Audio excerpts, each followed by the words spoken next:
Hey there, want to come field checking with me?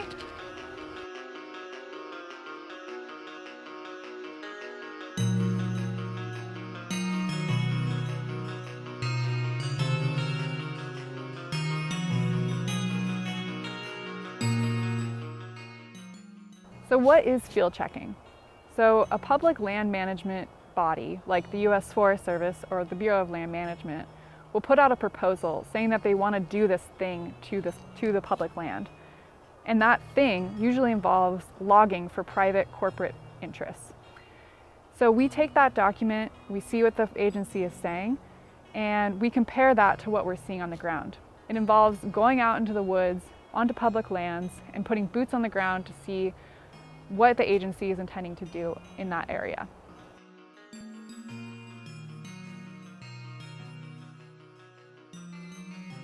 What do I mean by public lands, though? These places have a brutal, complex history that involved intense and horrific colonization practices that forcibly removed the indigenous peoples who've lived here since time immemorial. It's essential that our work not only follows but learns from the indigenous peoples and community leaders who have lived here long before many of us. Don't worry, we have a special survey sheet here made just for you with all of the information that you need to keep track of while you're out field checking. But don't get overwhelmed by this sheet. It's really about you going out into the woods and taking note of what you're seeing, taking photos, trying to understand what happened in this forest. Was it logged in the past? Is there evidence of fire that came through here recently or a long time ago?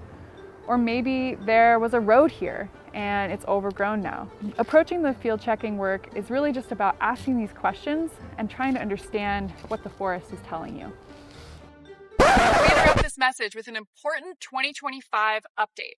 This year has brought some of the worst attacks on public forests that we've seen in decades. Bedrock environmental laws like the National Environmental Policy Act, or NEPA, and the Endangered Species Act, or the ESA, are being gutted. The foundational roadless rule is being rescinded, and the Trump administration has demanded a 25% increase in logging across public lands already stressed by more than a century of mismanagement. Most relevant to our field checking work are new regulations that dramatically limit the public's voice in public land management. The new rules remove essential public engagement tools, including timber sale notices and early comment periods, making it difficult for communities like ours to track projects and hold the U.S. Forest Service and the Bureau of Land Management accountable. This means that field checking efforts going into the future will need to be very nimble.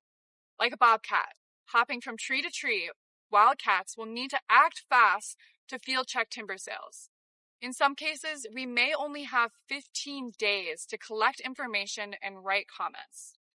These rollbacks are a clear attempt to fast-track logging and silence opposition.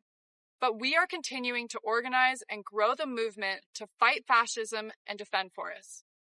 This year, we've launched the Forest Over Fascist campaign, where we're pushing back to fight the fascist regime in the forests, in the courts, and in the streets. Find out more information at forestoverfascist.org. Now that we're ready to go field checking, we want to make sure that we have all of the things that we need to have a fun and successful day in the woods.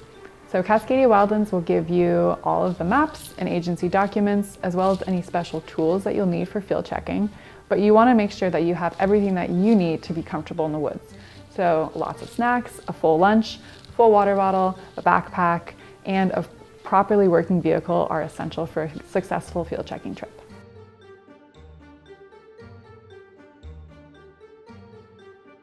We're so excited for you to join the WildCATs, and we'll see you out there. No. Oh my God, what am I doing with my finger guns?